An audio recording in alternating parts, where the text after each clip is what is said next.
నమస్కారం. ఆంధ్రప్రదేశ్ రాజకీయాలంటేనే మనకు వెంటనే గుర్తొచ్చే పేర్లలో వైఎస్ జగన్మోహన్ రెడ్డి గారి పేరు ఖచ్చితంగా ఉంటుంది. అయితే ఆయన చుట్టూ ఒక ఆసక్తికరమైన రాజకీయ వైరుధ్యముంది. ఈరోజు దాని గురించే మనం విశ్లేషించుకుందాం.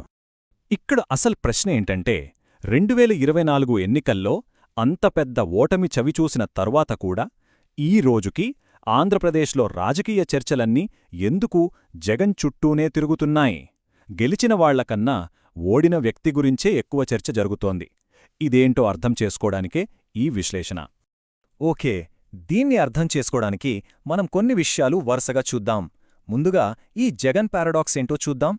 తర్వాత ఆయన బలాలు, అలాగే పతనానికి కారణమైన బలహీనతలు, ఆ తర్వాత 2024 తీర్పు ఎలా ఉంది, చివరగా 2029కి దారేంటి అనే విషయాలు పరిశీలిద్దాం. సరే, మొదటి అంశంలోకి వెళ్దాం. అదే జగన్ పారాడాక్స్.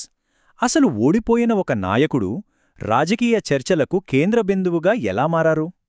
ఇది చాలా అసాధారణమైన పరిస్థితి. చాలా విశ్లేషణలు చెప్పేదేంటంటే ఆయన ఓటమి వెనుక 3 బలమైన శక్తులు పనిచేశాయనే అభిప్రాయం బలంగా ఉంది. అవే రాజకీయ వ్యూహాలు, మీడియా కథనాలు, ఇక టెక్నాలజీతో కూడిన యంత్రాంగం. ఈ 3 ఏకమై ఆయనను ఓడించాయని అంటారు.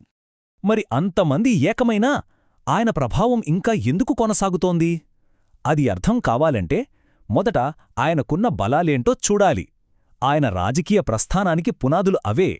విశ్లేషణల ప్రకారం జగన్ మద్దతుకు ప్రధానంగా 4 స్తంభాలున్నాయి. 1. గ్రామీణ ప్రాంతాలపై ఆయనకున్న ఫోకస్. 2. కోస్తా తీరంపై దీర్ఘకాలిక దృష్టి. 3. సంక్షేమ పథకాలు. ఇక 4ది డేటాపై ఆయనకున్న పట్టు. గ్రామ సచివాలయాల వ్యవస్థలాంటివి తీసుకురావడం ద్వారా ఆయన పక్కాగా గ్రామీణ ప్రజలకు చేరువయ్యారు. దాని ఫలితమే ఇంత పెద్ద ఓటమిలో కూడా దాదాపు 40% ఓట్ షేర్ నిలబెట్టుకోవటం. ఇది చిన్న విషయం కాదు. ఇక అభివృద్ధి విషయంలో ఆయన వైఖరికి, ఇతరుల వైఖరికి ఉన్న తేడా ఇక్కడ స్పష్టంగా కనిపిస్తోంది. చాలా ఏళ్లుగా అందరూ సింగపూర్ మోడలంటూ మాట్లాడటమే తప్ప చేసిందేమీ లేదు. కాని జగన్ మాత్రం రామాయపట్నం నుంచి మూలపేట వరకు పోర్టులు, హార్బర్ల నిర్మాణాన్ని ఆచరణలో పెట్టారు. అలాగే ఆయన తండ్రి వైఎస్ రాజశేఖర రెడ్డిగారి ఆరోగ్యశ్రీ వారసత్వాన్ని కొనసాగిస్తూ ఏకంగా 17 కొత్త మెడికల్ కాలేజీల నిర్మాణానికి శ్రీకారం చుట్టారు.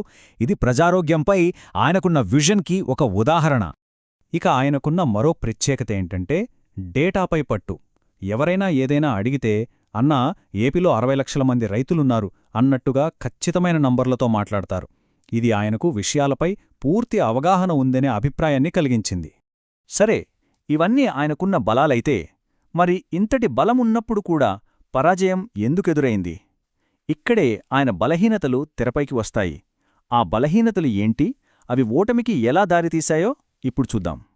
ఆయనపై ఉన్న అతిపెద్ద ఆరోపణ లేదా ప్రతిపక్షాలు బలంగా ప్రజల్లోకి తీసుకెళ్లిన విషయం కక్ష సాధింపు రాజకీయాలు. ఈ ఒక్క పదం ఆయన ఇమేజ్ని బాగా దెబ్బతీసింది. ఈ కక్ష సాధింపు రాజకీయాలకు, విధ్వంసానికి ఒక విజువల్ సింబల్గా నిలిచింది ప్రజావేదిక కూల్చివేత.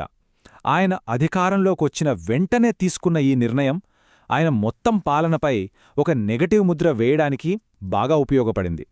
చూసారా, ప్రతిపక్షం ఇక్కడ చాలా తెలివిగా ఒక కథనాన్ని ప్రజల్లోకి తీసుకెళ్ళింది. వాళ్లు దీన్ని 3 స్టెప్స్లో చెప్పారు. 1. జగన్ అంటే కేవలం బటన్ నొక్కడం, సంక్షేమం మాత్రమే. 2.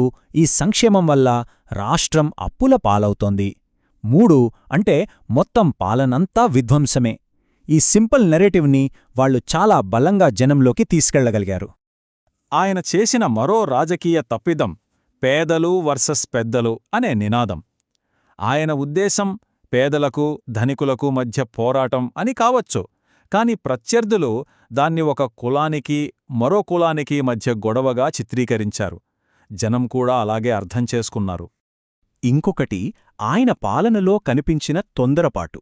చాలా సంస్కరణలు, అది ల్యాండ్ టైటిలింగ్ యాక్ట్ అయినా, విద్యా వ్యవస్థలో మార్పులైనా చాలా వేగంగా అమలు చేయాలనుకున్నారు. దీనివల్ల ప్రజల్లో ఒక రకమైన ఆందోళన మొదలైంది. పైగా వెనక్కి తగ్గుతే బలహీనంగా కనిపిస్తానేమోనన్న భయంతో వివాదాస్పద నిర్ణయాలను కూడా ముందుకు తీసుకెళ్లారు. ఓకే, సో ఒకవైపు బలమైన ఓటు బ్యాంకు, అభివృద్ధి పనులు, మరోవైపు కక్ష సాధింపు ఆరోపణలు, పాలనపై వ్యతిరేకత. ఈ బలాలు బలహీనతలు రెండూ తలపడినప్పుడు 2024 ఎన్నికల తీర్పు ఎలా వచ్చింది? ఫలితం మనందరికీ తెలిసిందే. వైఎస్సార్సీపీ కేవలం 11 సీట్లకు పరిమితమైతే టీడీపీ, జనసేన, బీజేపీ కూటమి ఏకంగా 164 సీట్లు గెలుచుకుంది. ఆయనకున్న బలాలు బలహీనతల ముందు ఐక్య ప్రతిపక్షం ప్రచారం ముందు నిలవలేకపోయాయి. ఈ చారిత్రాత్మక ఫలితం తర్వాత సహజంగానే అందరి మదిలో ఒకే ప్రశ్న మెదులుతోంది.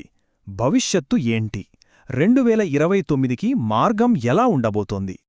చివరిగా ఈ విశ్లేషణ మన ముందు ఉంచుతున్న ప్రశ్న ఇదే. ఇంత స్పష్టమైన బలాలు, అదే సమయంలో పతనానికి దారితీసిన బలహీనతలు ఉన్న జగన్ ఈ సవాళ్లను అధిగమించి తన వ్యూహాలను మార్చుకుని 2029లో తిరిగి పుంజుకోగలరా? ఇది కాలమే నిర్ణయించాలి.